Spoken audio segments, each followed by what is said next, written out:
Seguimos en Cosa Pública 2.0 y vamos a la línea telefónica para saludar y agradecer que nos tome esta llamada el diputado federal de Morena, Hamlet Almaguer García. Él es un diputado federal, como le digo, pero está justamente en las comisiones que están revisando el presupuesto y fue uno de los principales impulsores para la extinción de los fideicomisos del Poder Judicial de la Federación, que ha generado mucha polémica, pero también reacciones de los trabajadores de este poder, uno de los tres poderes de la Unión, porque dicen que los va a afectar. Hamlet Almaguer, ¿cómo estás? Buenas tardes, te saluda Rubén Martín. ¿Qué tal? Muy buenas tardes, Rubén, buenas tardes a Jesús y a toda la audiencia de Cosa Pública. A tus órdenes. Gracias. Hamlet, pues para quienes no tienen la información completa, ¿cuál es de qué se componen estos fideicomisos y por qué se impulsó desde el Movimiento de Regeneración Nacional su extinción? Sí, pues la motivación es para eliminar lujos, privilegios y excesos en el Poder Judicial de la Federación. Los conceptos de los fideicomisos son beneficios para la alta burocracia del Poder Judicial Federal. Vienen pensiones complementarias para jueces y magistrados, pensiones complementarias para mandos superiores del Poder Judicial Federal. También existe un fideicomiso para el mantenimiento de las casas habitación de jueces y magistrados. Hay otro de remanentes presupuestales. Me salió la duda, y también a mis compañeros de bancada, qué significaba mandos superiores en el Poder Judicial Federal. Sí. Y por eso antier, cuando nos visitó la oficial mayor del Poder Judicial Federal, tanto de la Corte como del Consejo de la Judicatura, pues le pregunté quiénes eran, cuántos eran, sobre todo porque hay partidas que están catalogadas así. Por ejemplo, hay una partida del presupuesto que no forma parte de los fideicomisos, sino de la discusión que vamos a tener rumbo al 15 de noviembre, sobre alimentos para mandos superiores del Poder Judicial, donde están solicitando 386 millones de pesos. Entonces teníamos la inquietud de saber cuántas personas se beneficiaban de esos casi 400 millones en alimentos. Y la respuesta que dio la oficial mayor aquí en el Congreso es que se trataba de 1.767 personas integrantes del Poder Judicial Federal, son los mandos superiores. Le preguntamos si solamente ellos tenían acceso a estos recursos y confirmó que es correcto. Y es un número muy coincidente con el número de jueces y magistrados federales que andan por ahí de 1.650, más otros altos ejecutivos, directores generales, coordinadores de ponencia, consejeros de la Judicatura. Estos 1.767 mandos superiores constituyen solamente el 3% de la plantilla del Poder Judicial Federal. ¿El 3%, Hamlet? Sí, porque la página oficial de la Suprema Corte y del Consejo de la Judicatura en Facebook publicó que tienen 50,000 trabajadores. Uh-huh. La oposición ha manifestado que son 55,800 y una organización de juzgadoras nos envió un documento con 49,171 trabajadores activos. Pero tomando en consideración un número de 50,000 trabajadores del Poder Judicial, estos 1.700 son un poquito más del 3% de la plantilla del Poder Judicial Federal, lo que nos confirma que existe una cúpula que tiene acceso a beneficios que no tienen los demás trabajadores. Esto no solamente ocurre en los fideicomisos, sino también en el presupuesto. Y no solo es esta partida de 400 millones en alimentos. Tenemos, por ejemplo, el caso de los bonos de riesgo. El Poder Judicial Federal nos está solicitando 1.170 millones para el año 2024 para el pago de bonos de riesgo. Entonces nos metimos a investigar quiénes están cubiertos por estos bonos. Y encontramos que los magistrados de circuito reciben 722,000 pesos de bono de riesgo, que los jueces de distrito reciben 640,000 pesos y que los consejeros de la Judicatura reciben una cantidad idéntica, 640,000. ¿Esto cada mes o al año? Es al año, dividido en 3 o 4 pagos, sí, uh-huh. Es al año. Y los secretarios de juzgado y de tribunales colegiados reciben 0 pesos de bono de riesgo, los oficiales administrativos reciben 0 pesos de bono de riesgo y también los actuarios que van y realizan las notificaciones. Hamlet, hay aunque una alta concentración en la cúpula del Poder Judicial, sí. Perdón. Estas prestaciones que estás citando en este momento no forman parte del fideicomiso, sino de otras prestaciones que vienen en el presupuesto. No, en los fideicomisos está, por ejemplo, el fideicomiso 8691, el 8692, el 8693, que hacen alusión a mandos superiores, jueces y magistrados. El cruce está en que los beneficios para los mandos superiores están tanto en fideicomisos como en el caso del presupuesto. De acuerdo. Ahora, hay justificación de la Corte, entre otras cosas, ayer en un comunicado decían que los fideicomisos no están destinados para beneficio de los 11 ministros en funciones y 22 en retiro, y también dicen que cada fondo y fideicomiso tiene objetivos específicos que no permiten su uso para fines distintos a los establecidos para su creación. El otro argumento, y por eso se ha sacado a movilizar a los trabajadores, de hecho están en paro en este día, a los trabajadores del Poder Judicial de la Federación, que afecta directamente a los trabajadores de base. ¿Es cierto esto, Hamlet García Almaguer? No hay afectaciones para los trabajadores. Sus derechos están respetados en el presupuesto de egresos, de ahí salen sus prestaciones, sus salarios, y no hay una afectación por la extinción de los fideicomisos. De hecho, son solamente 600 personas los que tienen acceso a los beneficios de estos fideicomisos. Esto es un poco más del 1% de los integrantes del Poder Judicial Federal. Si me permites, te voy a mandar con producción un documento en Word que contiene hipervínculos a las páginas oficiales del Consejo de la Judicatura y de la Corte, donde puedes realizar el proceso de manera personal y verificar que el listado de los beneficiarios de estos fideicomisos, en algunos casos es de 25 personas, en otros casos es de 125 personas. Ellos son los únicos que tienen acceso a estos recursos, no son más de 600. Para esas 600 tampoco hay afectación, porque se puso un transitorio en el que se garantiza un fondo de reserva para poder cumplir con estos derechos adquiridos en esos 600 casos, que nosotros consideramos, pues de todas maneras, lujos y privilegios, pero a fin de cuentas ya están accediendo a estos recursos. Sin embargo, los demás trabajadores del Poder Judicial no tienen acceso a estos fideicomisos y por ende no hay ningún derecho adquirido. La propia Corte, desde 2017, emitió un criterio en el que las personas que no están jubiladas ni pensionadas al momento de la entrada en vigor de una nueva legislación no tienen un derecho adquirido, sino una expectativa de derecho, que es muy diferente. Esa expectativa de derecho, por ejemplo, algunos tratadistas teóricos del derecho lo mencionan como un especismo o una ilusión. Materialmente no tienen acceso a esas prestaciones. Ahora, hay algunos fideicomisos que aparentemente son para respaldar las tareas sustantivas del Poder Judicial. Por ejemplo, hay uno que dice para el desarrollo de infraestructura que implementará las reformas constitucionales en materia de justicia federal con 4.300 millones de pesos. ¿Ese también se extingue? Sí se extingue, el que se queda es el Fondo de Administración de Justicia, sí, que es es el más grande de los fideicomisos, que tiene 6.103.9, son casi 6.104. Sí. Ese es un corte al segundo trimestre del 2023, ya terminó el tercer trimestre, yo calculo que ya debe andar por 6.120, 6.130 millones. ¿A qué equivalen estos 6.000? Al presupuesto total de la Suprema Corte de Justicia de la Nación durante un año, es decir, no son recursos menores los que se quedan en el Poder Judicial, y que pueden utilizar para infraestructura, para tecnología, para construcción de juzgados, lo que requieran. Para eso es ese fondo, para la administración. El anterior, y es el único fondo en ley. El anterior, ¿por qué sí se extingue cuando habla, supuestamente dice desarrollo de infraestructura para implementar las reformas constitucionales en materia de justificación de justicia federal? ¿Por qué se extingue ese fideicomiso? Porque el único fideicomiso considerado en ley es este fondo de apoyo a la administración de justicia. Uh-huh. Ahora, los otros 13 no. Hay la posibilidad de que se ha anunciado que una controversia constitucional. ¿Quién podría interponerla? Pero el asunto aquí es que va a ser la misma Corte que supuestamente debería resolverla. ¿Qué escenarios prevés, diputado Hamlet García Almaguer? Pues la propia ley orgánica del Poder Judicial Federal establece que los jueces, magistrados y ministros están impedidos para conocer asuntos en los que tengan interés directo. Entonces no podrían conocer o resolver estos expedientes. Para mí se trata de una previsión tanto constitucional como legal en un sistema de pesos y contrapesos. A veces consideramos que el único contrapeso es desde el judicial hacia los demás poderes, pero en realidad el constituyente, el pueblo de México que elabora la Constitución, consideró otro tipo de contrapesos. Y te pongo un ejemplo. Uh-huh. Le otorgó en exclusiva a la Cámara de Diputados, conforme al artículo 74, fracción cuarta de la Constitución, la aprobación del presupuesto de egresos de la Federación. Le concedió al Poder Ejecutivo la facultad de designar a una buena parte de sus secretarios de Estado. Otros tienen que pasar por la aprobación del Senado de la República.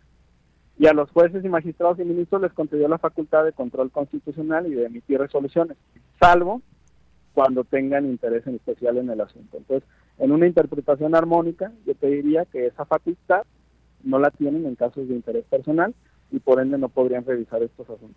¿Qué tal, Hamlet? Te saluda Jesús Estrada, pero pues Hola. el ministro Luis María Aguilar ya dijo que esto va a terminar en las manos de de la Suprema Corte. Incluso José Ramón Cosío ya se amparó el día de ayer, antes de que se aprobara esta reforma, para evitar la extinción de los fideicomisos. Al final puede ser que sí sea la Suprema Corte quien tenga la última palabra. Pues mira, es expreso en el artículo 126 de la ley orgánica, también te lo voy a mandar con producción. Tengo mis dudas sobre el contenido de la demanda del ministro Cosío, porque algunos refieren que se trata de que busca una suspensión para que los manifestantes no sean golpeados. Me parecería un error muy grave en una persona con la capacidad, experiencia y trayectoria del ministro Cosío, quien ahora es litigante, que impugnara un acto que no ha sido emitido por ambas cámaras del Congreso de la Unión. O sea, no es una legislación vigente, ¿me explico? Es apenas un proceso y por ende no hay ningún derecho, digamos, que alegar en este momento. Todavía no pasa por el Senado de la República, no se ha promulgado ni publicado en el Diario Oficial de la Federación.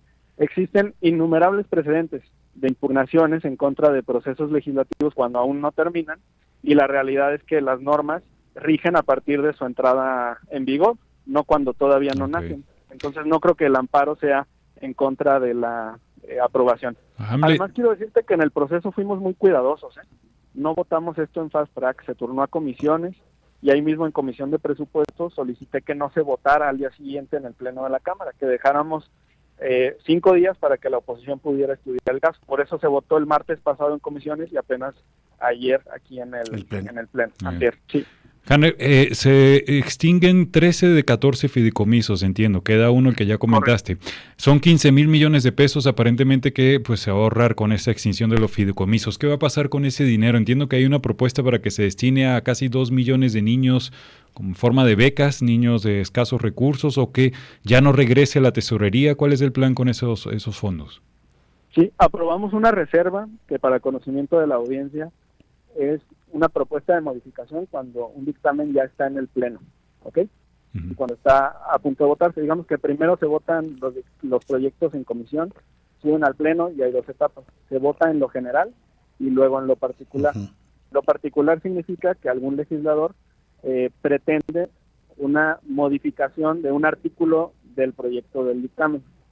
El coordinador Nacho Mier, de mi partido, de Morena, presentó una reserva para que se estableciera que los recursos, al regresar a la tesorería de la Federación, tienen que destinarse a cumplir con los fines del Programa Nacional de Desarrollo. El Plan Nacional de Desarrollo es un documento que está reconocido por la propia Constitución y que constituye el eje fundamental de un gobierno. Y para Morena, porque así quedó en el Plan Nacional de Desarrollo, pues hay 2 ejes fundamentales. El primero son los derechos sociales, donde están incluidos los programas, por supuesto las pensiones, y el segundo son los proyectos de infraestructura. Podría destinarse a alguna de estas 2 opciones. He escuchado atentamente al presidente de la República, ha manifestado, por ejemplo, lo de las becas para los estudiantes. También manifestó que podría realizarse una consulta estado por estado y hacer una división de estos 15,000 millones entre las 32 entidades de la República. Habló de un promedio de 400 millones por estado. Lo decidirá la tesorería de la Federación, pero conforme a este Plan Nacional de Desarrollo. Y 15,000 millones equivalen, por ejemplo, a 413,000 pensiones para adultos mayores, ya con los montos de 2024.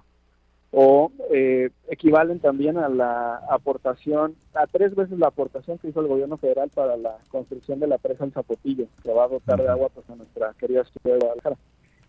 Entonces alcanza para proyectos importantes.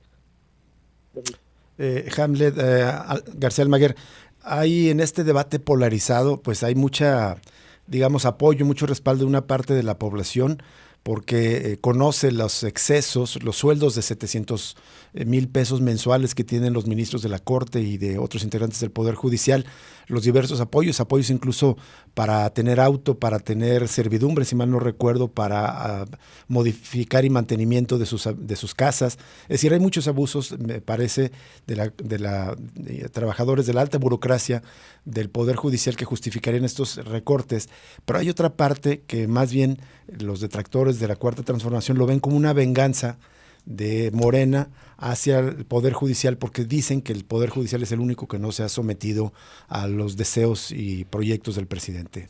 ¿Qué dirías al respecto? No, pues regreso a la postura inicial cuando me dieron la oportunidad de estar aquí en el programa, lo cual agradezco. Se trata del ejercicio de facultades constitucionales. Los jueces pueden dictar sentencias y nosotros podemos legislar. Ellos pueden anular leyes y nosotros podemos emitir el presupuesto. Así lo organizó el Poder Constituyente. Es más, hay decisiones de la Corte que yo no comparto, que no me gustan, que me parecen injustas o incorrectas. Por ejemplo, estoy dispuesto a acatarlas. Por ejemplo, cuando crearon este principio de deliberación legislativa, que no está en ninguna parte de nuestro reglamento ni ley orgánica, y prácticamente anularon las votaciones en fast track, cuando en el sexenio de Peña Nieto les permitían en todos los casos de las reformas estructurales, e incluso se sesionaron fuera del recinto parlamentario sin formalidades. Ahora a la Corte le importan mucho las formas, y por eso a la oposición no solo le dejamos 24 horas, como estableció la Corte cuando anuló el Plan B, sino 5 días para que pudieran estudiar el dictamen, que de todas formas no leyeron ni estudiaron. Es una decisión que yo no comparto, pero que estoy dispuesto a acatarla, e incluso en la mesa planteé que era necesario esperar ese tiempo para no incurrir en alguna contradicción al criterio de la Corte. De la misma manera, cuando nosotros votemos el presupuesto de egresos, que es una facultad exclusiva, pues le pedimos a la Corte que lo respete, conforme a sus propios precedentes, porque aquí entra la cuestión del Instituto Nacional Electoral, y creo que lo platicamos en este espacio sí, así hace es. un año. Redujimos el presupuesto del INE de 25,000 a 20,000 millones en números redondos, un ajuste del 20%. Y decía Lorenzo Córdoba y Ciro Murayama que se iban a cerrar los módulos de atención, que no iba a haber credencialización, que iban a correr a los trabajadores de base, que no iban a tener prestaciones, que no se iban a poder organizar las elecciones del Estado de México y Coahuila. Y yo le pregunto a la audiencia y respetuosamente también a ustedes, si algo de eso ocurrió. A mí me parece que no. No Los módulos siguen funcionando, la plantilla del INE sigue trabajando, las elecciones del Estado de México y de Coahuila se celebraron y no pasó nada, porque lo que ajustamos fueron los lujos, privilegios y excesos, lo que el presidente de la República llama el copete. Claro. Y lo mismo ocurrirá en el caso del Poder Judicial Federal, pero es la misma narrativa, quieren asustar a la ciudadanía y también a los trabajadores cuando los ajustes son arriba, a la cúpula del Poder Judicial. Claro, y pues es siguiendo la lógica de la austeridad también, digamos, que ha marcado esto, pero quería preguntarte, Hamlet Damlaguer, me llama la atención otra cuestión, que en la misma sección, casi prácticamente el día de ayer, la Cámara de Diputados, al tiempo que extingue estos fideicomisos, con argumentos, digamos, válidos de austeridad, se crea otro para la Secretaría de la Defensa Nacional, otro fideicomiso muy cuestionado, digamos, esto en el proceso de militarización o militarismo que se lleva a cabo en el país. Es un fideicomiso que va a estar operado por la Secretaría de la Defensa Nacional, y esto mediante la empresa Tren Maya SADCB, es decir, los ingresos que se obtengan por turistas, entiendo que se van a destinar a que los opere la Sedena. Sí, mira, primero, no es lo mismo el Ejército que la Secretaría de la Defensa. La Secretaría es el órgano administrativo y el Ejército claro. depende de la misma, ¿no? Claro. Entonces es la Secretaría de la Defensa que tiene dentro, digamos, de su bolsa, de su panza, una empresa constituida, es una empresa pública, y a esa empresa pública se le asigna este fideicomiso, y es muy importante señalar que es sin estructura, o sea, no hay creación de cargos, de puestos para que operen este fideicomiso. Segundo, los recursos, conforme a la Ley de Derechos ya vigente, se asignaban en un 80% a la construcción de estos proyectos de infraestructura y 20% al Instituto Nacional de Migración. Los derechos que se pagan por este trámite son un poco menores a 700 pesos. Se reunieron cerca de 10,000 millones en el último año, y se trata de extranjeros que solicitan visados en México para estancias centrales sin derecho a trabajar. Estos recursos, es un apalancamiento o un puenteo, van a ser utilizados en este caso a través del fideicomiso para culminar el proyecto del Tren Maya y también para blindar su operación y funcionamiento. Tiene una justificación técnica y operativa que además se ha realizado en grandes proyectos de infraestructura. No es lo mismo un fideicomiso para construir aeropuertos o trenes que para blindar privilegios, lujos y excesos de altas burocracias de las dependencias o poderes. Bien, Hamlet García Almaguer, muchas gracias por atender esta llamada. Solo brevemente, entonces, ¿no hay de tu parte alguna preocupación de que la Corte eche atrás esta decisión del Legislativo? Bueno, son capaces de todo, pero estarían violando la ley orgánica del Poder Judicial de la Federación. Vamos a ver en qué termina. Pues ya te Si buscaremos. me permite también, Sí. sé que ustedes han estado muy pendientes del tema de la postulación de género a las gubernaturas.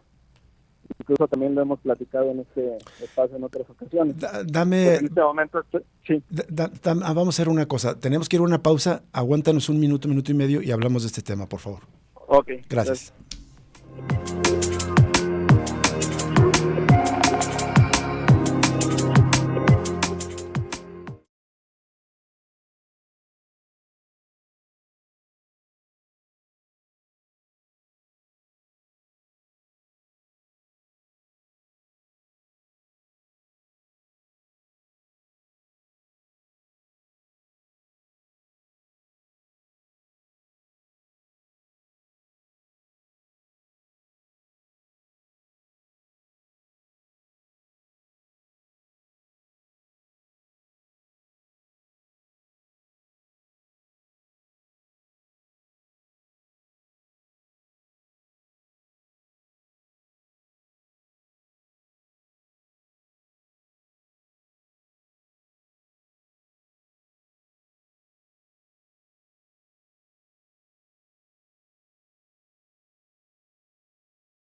2.0.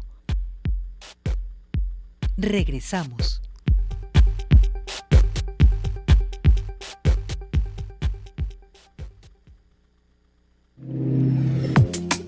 Seguimos en Cosa Pública y volvemos a la línea telefónica con el diputado federal de Morena, Hamlet García Almaguer, que nos quiere comentar algo muy importante también sobre las candidaturas de mujeres.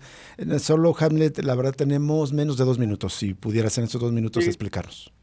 Gracias, Rubén Jesús. Bueno, pues está en discusión en el Pleno del Consejo General la votación del proyecto de acuerdo que establece que los partidos tienen que postular 5 candidaturas por género femenino y 4 masculino a las gubernaturas de las entidades federativas, considerando también la Ciudad de México. 8 estados más la Ciudad de México, 9 entidades.